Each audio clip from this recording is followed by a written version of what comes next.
नमस्कार। आज दोबारा से काफ़ी समय के बाद मैं आपसे, जनता से तथा सरकार से रूबरू हो रहा हूँ और उम्मीद करता हूँ कि पहले भी आप लोगों को मेरे विचारों को पसंद किया होगा और अब भी मेरे विचारों को पसंद करेंगे, जो मैं आप सबके भारतवर्ष के लोगों के भले के लिए ही अपने विचारों को प्रस्तुत करता हूँ और उम्मीद करता हूँ कि उसे इम्प्लीमेंट किया जाएगा। आपको सरकार को बजट आ रहा है, 23 जुलाई को है। काफ़ी लोगों ने आप लोगों को सजेशंस दिए होंगे। मैं पिछले लगभग 4 वर्षों से आप लोगों को सजेशन देता आ रहा हूँ, रिटर्न में, ईमेल्स के थ्रू, सोशल मीडिया के थ्रू और वैसे भी मिल करके। लेकिन काफ़ी चीज़ें इम्प्लीमेंट नहीं की गई। तो मैं उम्मीद करूँगा कि आप लोग मेरे इन आखिरी 2 दिनों की अपील को फिर से सुनने के बाद थोड़ा-सा अपने बजट को अमेंड करने का प्रयास करेंगे। मैं ज़्यादा उम्मीद नहीं करूँगा, केवल अपने 5 मुख्य बिंदु को आपके समक्ष लाना चाहता हूँ। मेरा पहला बिंदु है आपका डिविडेंड टैक्स के ऊपर। देखिए, हिंदुस्तान के अंदर मेजॉरिटी में लोअर मिडिल क्लास और मिडिल क्लास लोग रहते हैं, जिनको अपना घर गुजर-बसर करने के लिए बहुत संघर्ष करना पड़ता है और इस संघर्ष के अंतर्गत कई बार उनके घर की लेडीज़ भी काम कर रही होती है, बच्चे भी काम कर रहे होते हैं, क्योंकि गुज़ारा, महँगाई बढ़ रही है लगातार, ये आप भी समझते हैं।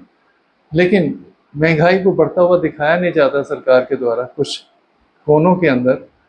मैं उसको भी समझ सकता हूँ कि उसका कारण क्या है। लेकिन मेरी आपसे रिक्वेस्ट है कि डिविडेंड टैक्स बहुत इम्पोर्टेंट चीज़ है।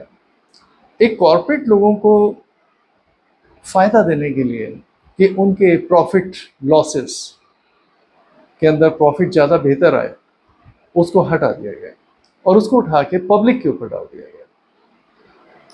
तो ये डिविडेंड जो पब्लिक के ऊपर डाला गया है, मेरी सरकार से रिक्वेस्ट है उस पर टैक्स पब्लिक पर ना लगाएं, क्योंकि मेजॉरिटी में लोग इसी उम्मीद से शेयर मार्केट में आते हैं हिंदुस्तान के। इतनी बड़ी जनसंख्या है, पहले तो 2-3 करोड़ भी नहीं थे, अब लगभग 6-7 करोड़ आ चुके हैं। इस उम्मीद में आते हैं कि हम कुछ कमाएंगे, हमारे घर का गुजर बसर पहले से बेहतर होगा। हम भी उन लोगों की श्रेणी में आने की कोशिश करेंगे कि हम लोग अच्छी ज़िंदगी जिएं, एंटरटेनमेंट वाली ज़िंदगी जिएं, हमारे पास भी कन्वेंस हो, हमारे पास भी थोड़ा सा कुछ खाने पीने के लिए चीज़ें हों। तो डिविडेंड टैक्स को कृपया आप हटाइए, ये मेरा आपसे अनुरोध है, बहुत ज़रूरी है ये। डिविडेंड टैक्स हटाने के साथ साथ मेरा आपसे अनुरोध है कि लॉन्ग टर्म कैपिटल गेन को भी इस श्रेणी का ध्यान रखते हुए, मध्यम श्रेणी और निम्न वर्ग श्रेणी के लोगों का, जिसमें लोअर मिडिल क्लास इंग्लिश में हम कहते हैं, इसमें आप लोग इसे हटा दीजिए। लॉन्ग टर्म कैपिटल गेन में लोग पैसा शेयर मार्केट में इसलिए लगाते हैं कि बेसिकली उनको टैक्स ना देना पड़े, और जब टैक्स देने की बात आती है तो उन पर आर्थिक बोझ पड़ता है। वो इसीलिए लगाते हैं कि उनका जो कमाई वो मेहनत से कर रहे हैं, उसके अलावा कुछ कमाई है। तो लॉन्ग टर्म कैपिटल गेन, कृपया इसको हटाइए, चाहे शॉर्ट टर्म कैपिटल गेन कीजिए। लोग फ्यूचर्स के अंदर ट्रेडिंग करते हैं, निफ्टी में ट्रेडिंग करते हैं, स्टॉक्स के अंदर करते हैं, तो उसमें आप शॉर्ट टर्म कैपिटल गेन रखिए ना। जो स्टॉक में भी ट्रेडिंग करते हैं, 1 साल से बिलो नीचे आपने रखा हुआ है, उस पर आप रखिए टैक्सेस, कोई बात नहीं।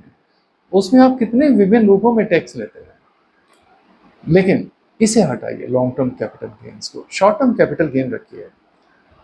अब मेरा मुद्दा आता है इंश्योरेंस सेक्टर के ऊपर। देखिए, सर्विस टैक्स इंश्योरेंस सेक्टर के लोगों के ऊपर लगा दिया गया। वही मुद्दा, लोअर मिडिल क्लास, वो बेचारे अपने 10,000 रुपये की इंश्योरेंस करा रहे हैं, 20,000 की करा रहे हैं, और एज के हिसाब से 60-70 साल, 80 साल के ऊपर तो उनके इतनी ज़्यादा पैसे देने पड़ते हैं कि 50,000 से लेकर के उनको 1.5 लाख रुपए तक का टैक्स देना पड़ रहा है। तो उसमें 18% अगर टैक्स लग जाएगा इंश्योरेंस सेक्टर के ऊपर, तो लोगों पे भार कितना आएगा। एक तो वैसे भी इलाज की सुविधा हिंदुस्तान में टोटल फ्री नहीं है, और अगर आप लोगों की आयुष्मान योजना भी है तो वो भी एक लिमिटेड जनसंख्या के लिए है, और उस पे भी आपने ये दृष्टिकोण रखा हुआ है कि 5 लाख से ऊपर नहीं होगा। और आजकल इंश्योरेंस सेक्टर और साथ में कॉर्पोरेट पीपल और ये सब आपस में मिले हुए हैं, बिना बात पे 50,000 से लेकर के 1-2 लाख, 4 लाख, 5 लाख में बिल बना देते हैं। तो वो व्यक्ति दोबारा एडमिट होगा तो कैसे दोबारा से इलाज करा पाएगा? तो आपकी इंश्योरेंस ये सब आयुष्मान में या वैसे फेल हो जाती है। सरकारी हॉस्पिटल में आपके सभी सुपर स्पेशलिटी डॉक्टर होते नहीं हैं। दवाइयों के साथ साथ और भी सामान भी लोगों को बाहर से परचेज करना पड़ता है। कम से कम अगर थोड़ा बहुत आप इन पे सर्विस टैक्स हटा देंगे तो अपनी अलग से इंश्योरेंस करवा लेंगे, इनसे भार कम आएगा। इस पे ध्यान दीजिए। चाहे आप बिल्कुल नहीं हटाना चाहते, मत हटाइए, केवल 5% सर्विस टैक्स कर दीजिए, जो आप आज की डेट में 18% ले रही है।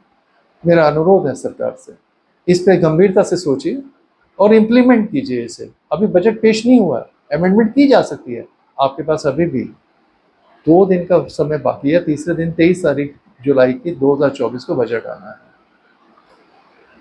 अब मैं आगे बढ़ता हूँ। फूड कॉर्पोरेशन ऑफ इंडिया से रिलेटेड मैंने दिक्कतों को पिछले 4 साल से आपको बताता आ रहा हूँ और निवेदन करता हूँ कि महंगाई बढ़ाने में इसका भी एक रोल है।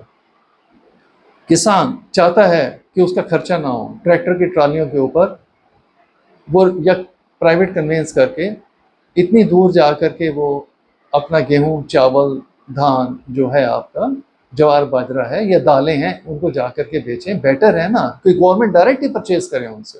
एक नियम बना दे कि हम प्राइवेट सेक्टर को नहीं खरीदने देंगे, आप हमें ही दीजिए, और 3 से 5 किलोमीटर के अंदर फूड कॉर्पोरेशन ऑफ इंडिया के डिपो बना दीजिए।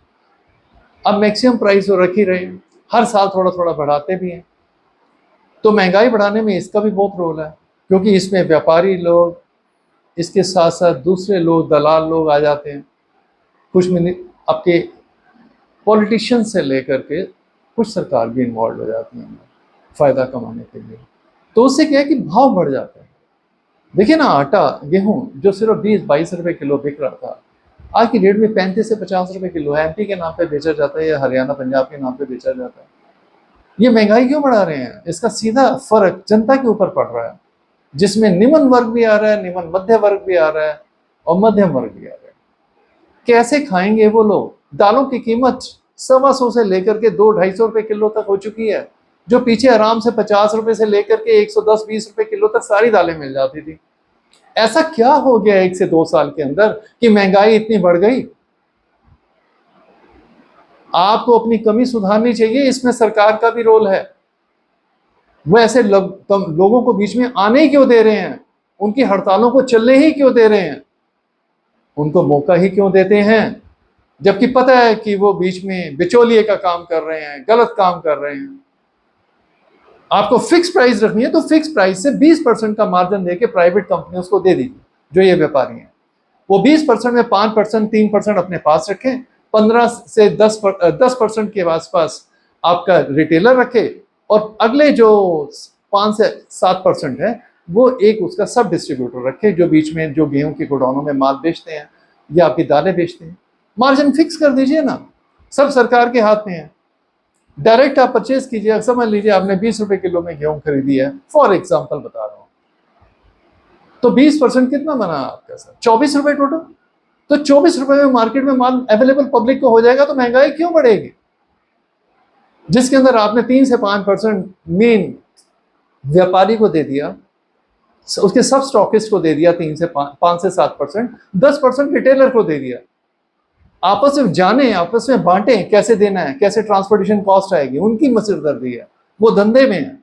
सरकार को रेट नहीं बढ़ने देना चाहिए। महंगाई जितनी कंट्रोल होगी उससे फायदा ये होगा, इंटरेस्ट रेट उतने कम आएंगे और व्यापारियों को ही फायदा मिलेगा और जनरल पब्लिक को फायदा मिलेगा अपने धंधा बढ़ाने में। तो लोन भी उनको इजीली सैंक्शन हो जाएंगे।